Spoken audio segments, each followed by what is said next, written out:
పెళ్ళయింది కానీ ఒకరోజు నాటకాలు వేసుకుంటే బాగుండు, నా మనసు అలాగనేది. లాస్ట్కి అదే జీవితం అయింది. చనిపోయారు అతను నాకు 19 ఏళ్ళు వచ్చేసరికి. సురేష్ చిన్న పిల్లడు. ఎలా ఎలా చనిపోయారు? బైక్ యాక్సిడెంట్లో చనిపోయారు. ఉన్నప్పుడు బాగా చూసుకునేవారా? చూసుకునేవారు. కానీ వాళ్ళు మా అమ్మాళ్ళు ఎవరు లేరు, కట్నాలు కానుకలు లేవు, ఇవన్నీ ఉంటాయి కదా మా పల్లెటూరులోని. ఏదో అలాగా అతను ఉంటే మా లైఫ్లో ఇంకెలా ఉండేదో. అతను చనిపోవడం, నా కొడుకు నేను అప్పుడు 3 నెలలు ప్రెగ్నెన్సీ, నేను పాప పుట్టి చచ్చిపోయింది.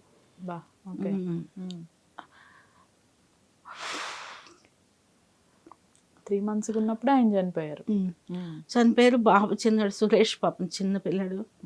అసలు ఒక్కరే ఎలా లాక్కొచ్చారు? ఏమో నాకు తెలియదమ్మా, ఇంతవరకు ఎలా వచ్చాను నాకు ఆ భగవంతుడు లాక్కొచ్చాడు అంతే. బాధపడకండి, ఒక బాబుతో అసలు గతం తలుచుకుంటే ఒక అంటే అందరికీ బాధలు ఉంటాయి. ప్రతి మనిషి జీవితంలో ఒక సమస్యలు బాధలనే ఉంటాయి ప్రతి ఆడడానికి. అంటే నా జీవితం మరింత ఘోరం అనుకుంటాను నేను ఒక్కోసారి. చిన్నప్పుడు వెలమాసు వాళ్ళు కర్లామని చీపురుపల్లి దగ్గర పెంపకానికి ఇస్తుంది మా మేనత్త. 2 ఆడపిల్లలం కదా, మా అక్కని పెంచుకున్నారు వాళ్ళు, పిల్లలు లేరని. నన్ను వాళ్ళకి ఇచ్చేస్తే వాళ్ళు 50 మంది ఫ్యామిలీ మెంబర్స్. 100 బిందెలు నీళ్ళు మోసేదాన్ని రోజుకి. 9 ఏళ్ళు 8 ఏళ్ళు ఆ ఏజ్లో మా ఇంట్లో నేను అందరికన్నా నేను పొట్టి అయిపోయాను. అంటే వెయిట్ అప్పుడు ఇత్తడి బిందులతో నీళ్ళమ్మ 2 kilometers దూరం నుండి మంచినీళ్ళు మాకు దొరికే కాదు. అక్కడ నుంచి మోసుకొని వచ్చేదాన్ని.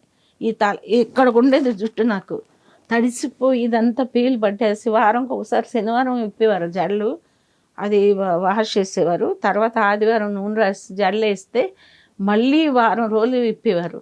ఈలోగా ఈ నీళ్ళు మోసి ఇవన్నీ తడిచిపోయి జీవితం అంతా చిన్నప్పుడు అంటే ఎన్ని కష్టాలు పడాలో, సీతమ్మ కష్టాలు అంటారు ఆడదానికి, అన్నీ పడ్డా. మళ్ళీ సెకండ్ మ్యారేజ్ చేసుకున్నాను. ఓకే చేసుకున్నాను. వేస్ట్, వాడి గురించి చెప్పడం వేస్ట్. అంటే ఇండస్ట్రీ పర్సన్ చేసుకున్నారా? బయట కాదు కదా, అప్పుడు ఇండస్ట్రీకి రాలేదు కదమ్మా, బయట వాళ్ళే. ఓకే, ఆయన ఒక లాయరు. చేసుకున్నాను, ఇంకా అయిపోయింది. అలా నీచుడి గురించి చెప్పుకోవడం కూడా నాకు ఇష్టం లేదు. దేనికమ్మా అసలు? కాదు, చూడలేదు, మిమ్మల్ని చూడలేదు. బంగారం పోయింది, నా కొడుకుని కూడా సవ్యంగా చూడలేదు. ఏదో నాటకాలు వేస్తే డబ్బులు సంపాదిస్తున్నానని. నేను మూవీలో నాకు ఆఫర్ వచ్చిందమ్మా. ఇది ఇక్కడ రవీంద్ర భారతిలో, అదే శకుంతల అక్క చేసిన క్యారెక్టర్, మంచి క్యారెక్టర్ అసలు. రవీంద్ర భారతిలో నేను నాటకం వేశాను. అది ఆ క్యారెక్టర్ తోనే కదా శకుంతల గారికి నంది అవార్డు కూడా ఆ నాటకంకే వచ్చింది. ఆ నాటకం ఇస్తప్పుడు తేజ గారు అప్పుడే చీఫ్ గెస్ట్ గా వచ్చారు. లాస్ట్ రోజు లాస్ట్ ప్రదర్శన మాది. దాని తర్వాత ప్రైజ్ డిస్ట్రిబ్యూషన్ వాళ్ళు అనౌన్స్ చేస్తారు. అయితే వస్తే వచ్చిన ఆఫరు అతని వల్ల నాకు పోయింది. అంటే ఇది ఒక స్థాయికి వెళ్ళిపోద్ది అని.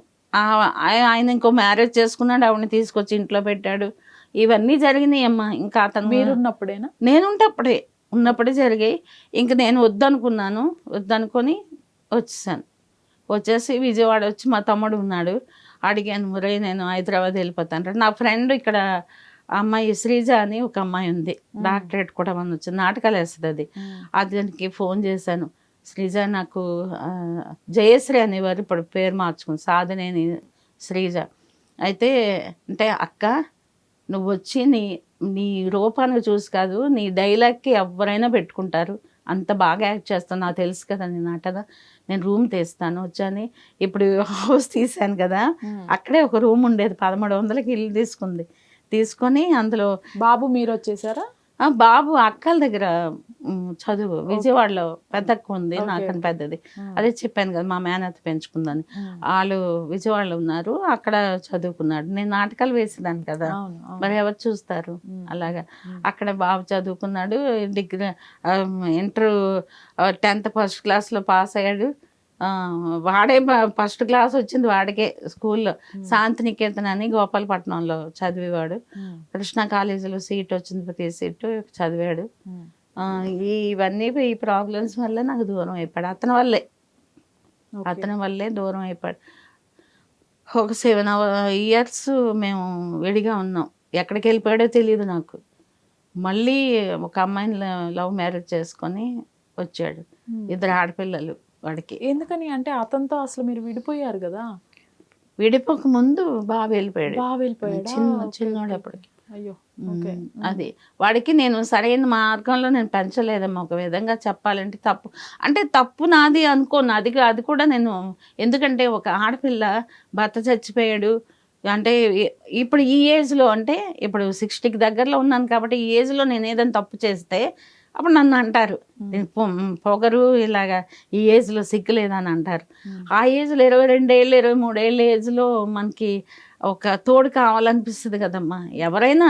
అవును టైంలో 10 మందితో తిరిగితే తప్పు, కానీ ఒక మనిషిని మ్యారేజ్ చేసుకుంటే తప్పేం లేదు కదా. అలా అనుకున్నాను నేను. కానీ మా అబ్బాయి మాత్రం పాపం ఆడు చిన్న వయసులో వాడికి ప్రేమాభిమానాలు కరువు అయిపోయాయి. తనకి ఎంత ఉంటుంది వయసు అప్పుడు ఎంతో 5 సంవత్సరాలు 6 సంవత్సరాలు అంతే. ఒక అంటే ఊహ వచ్చింది. చదువుతున్నాడు స్కూల్లో. మీరు ఇట్లా మ్యారేజ్ చేసుకున్నారని వెళ్ళిపోయాడా? మ్యారేజ్ చేసుకున్నాను కాదు, ఉన్నాడు కొద్ది రోజులు చదువుకున్నాడు కదా. స్కూల్ ఫీజులో నేనే కట్టేదాన్ని, ఆయనే కట్టేవాడు కాదు. డాడీ అని పిలవమంటే పిలవననిసాడు, అంకుల్ అని పిలిచేవాడు. సురేష్లో మంచి టాలెంట్ ఉందమ్మా. వాడు కథలు, వాడు ఇప్పుడు ఈ రాచరకం అనే మూవీ చేస్తున్నాడు. ఇప్పుడు 80% అయిపోయింది. ఈ సినిమా ఎక్కడ నేను వేరే షూటింగ్కి వెళ్తాను కదా, కొంతమంది అమ్మ నమస్తే బాగున్నారని జూనియర్ ఆర్టిస్టులు వాళ్ళు ఎక్కువ జూనియర్స్ మన మూవీలు చేశారు. అలా వాళ్ళు చెప్పుకుంటారు, అమ్మ వాళ్ళ అబ్బాయి ఎంత మంచి డైరెక్టరు, కోపం ఉండదు, ఎంత బాగా చేస్తాడు డైరెక్షను, ఎంతమంది హీరోలు డైరెక్టర్లు చూసాం కానీ అతనిలా ఎవరు చేయలేదు అది చెప్పుకుంటారన్నమాట. చెప్పుకొని అమ్మ మీ అబ్బాయి మంచివాడమ్మ, అందరికీ అమ్మ అమ్మ అని పిలుస్తారు, మేడం అంటారు, అమ్మ అంటారు, అవి మేము ఎంత హ్యాపీ ఫీల్ అవుతాం. జూనియర్స్ లాగా చూడరు మమ్మల్ని, ఇంట్లో మనుషులాగా చూస్తారు. ఆ చేసే విధానం మీ అబ్బాయి పెద్ద డైరెక్టర్ అవుతాడమ్మా అని అంటే నాకు చాలా హ్యాపీ ఫీల్ అవుతాను. నాకు ఎన్నో కోట్లు వచ్చినట్టు ఫీల్ అవుతాను నేను. అంతే తల్లికి ఆనందం కదా. వాళ్ళు పాపం అంటే మంచి థాట్స్ ఉన్నాయమ్మా. ఈ సినిమాతో వాళ్ళు ఇద్దరు ఫ్రెండ్స్ క్రికెట్ ఆడతాడు వాడు ఎక్కువ పిచ్చి, IPL సినిమా అలాగే చేశాడు. ఓకే. కానీ సరైన ప్రొడ్యూసర్ కాదు. ఎందుకంటే ఒక సింగిల్ MP కూడా పెట్టలేదు ఆయన పబ్లిసిటీకి. పబ్లిసిటీ ఉంటే ఆ సినిమా ఎక్కడో ఉండేదమ్మా. ఇప్పుడు ఈ రాజరికం ఎవరమ్మా హీరో హీరోయిన్స్? హీరో హీరోయిన్స్ అంటే అప్సరా రాణి. ఓకే. అప్సరా రాణి హీరోయిన్. తర్వాత ఇది మన కొత్త బంగారు లోకం వరుణ్ సందేశ్ హీరో కాదు కానీ మంచి క్యారెక్టర్. హీరోయిన్కి తమ్ముడు వేషం. అసలు అతను ఇంతవరకు అలాంటి క్యారెక్టర్ చెయ్యలేదు. అతను మంచి పేరు వస్తుంది ఈ సినిమాలో. తర్వాత బాగా చేశారు కూడాను.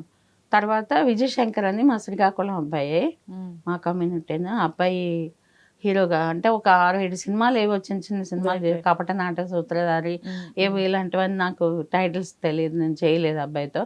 ఆ అబ్బాయి హీరో. తర్వాత ఏమో శ్రీకాంత్ అయ్యంగారు, హైపరాది, తర్వాత రంగస్థలం మహేష్. ఓకే. అసలు మీరు ఉన్నారా లేరా? నేను అసలు లేనని అనుకోండి మీరు. లేనని అనుకోవాలి. ఎందుకంటే చాలా మంది అడిగారు అదేంటి బాబు అమ్మగారి క్యారెక్టర్ లేక, అందులో లేవు ఏమి. ఇప్పుడు నేను శ్రీకాంత్ అయ్యంగారి వైఫ్కి నేను అమ్మకైతే పనికొస్తా. అంటే ఇప్పుడు రాయలసీమ బ్యాక్డ్రాప్ వాడు రాసుకునేటప్పుడు ఏదో తల్లి, ఇప్పుడు తమిళ సినిమాల్లో ముసలమ్మలు ఉంటారు కదా, అలాంటిది ఏదో రాస్తే ఒక ర్యాష్గా మాట్లాడేది, ఏంద్రా చెప్పేదాన్ని ఇలాగ ఏమైనా ఉంటే బాగుండేది. అది లేకుండా చిన్న ఇంట్లో పని మనిషి రోల్ ఉంది చిన్నది, అది చేయమ్మా అన్నాడు. సరేనా నువ్వు చెప్తే చేస్తాను, నాకు అదేం లేదు. అంటే కొంతమంది అంటారు మీ సినిమాలో నీకు బ్రేక్ రాకపోతే ఇప్పుడు 116 సినిమాలు చేశానమ్మా, బ్రేక్ రాలే ఇంతవరకు. బ్రేక్ వస్తే నా లైఫ్ వేరే విధంగా ఉండేది. మీరు చెప్పిన మొదటి సినిమా నేను పడుంటే నేను ఎక్కడ వేరే ప్లేస్ లో ఉండేవాళ్ళు అసలు. అవును.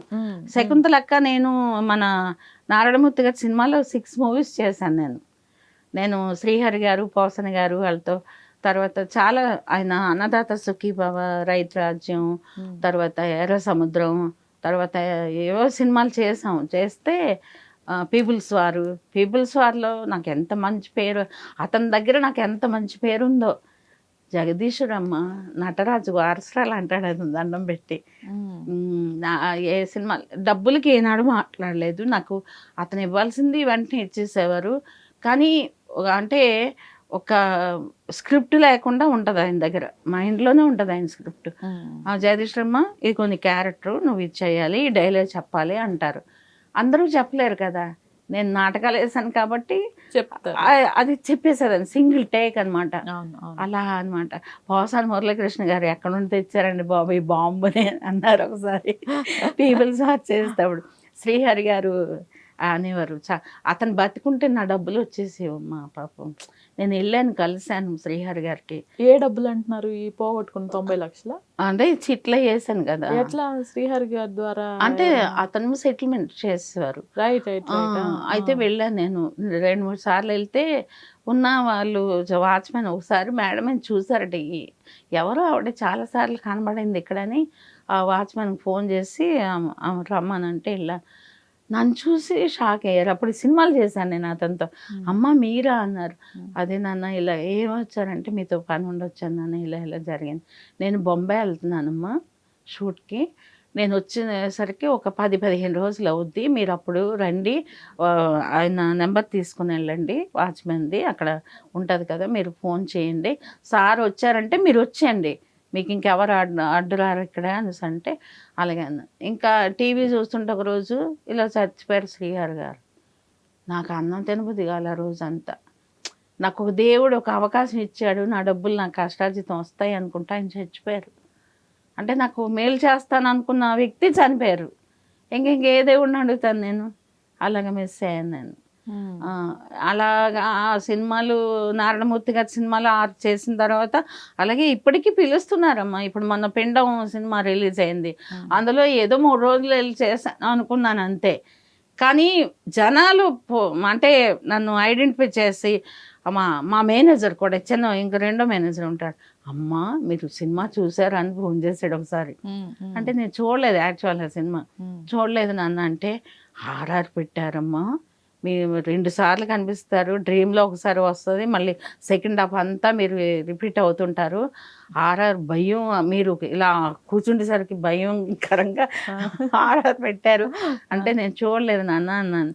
అంత చూడండి అమ్మా మీకు మంచి పేరు వచ్చింది, అందరూ గుర్తించారు. కానీ డైరెక్టర్ అనేవాడు, ప్రొడ్యూసర్ అనేవాడు, వాళ్ళు ఏ ఫంక్షన్, ఇప్పుడు చిన్న చిన్న సినిమాలు చేస్తున్నానమ్మా, వాళ్ళు పిలుస్తారు, అమ్మ మన ప్రసాద్ ల్యాబ్లో ఇలా వస్తున్నాం రండి అని గౌరవంగా పిలుస్తాను, నేను వెళ్తుంటాను.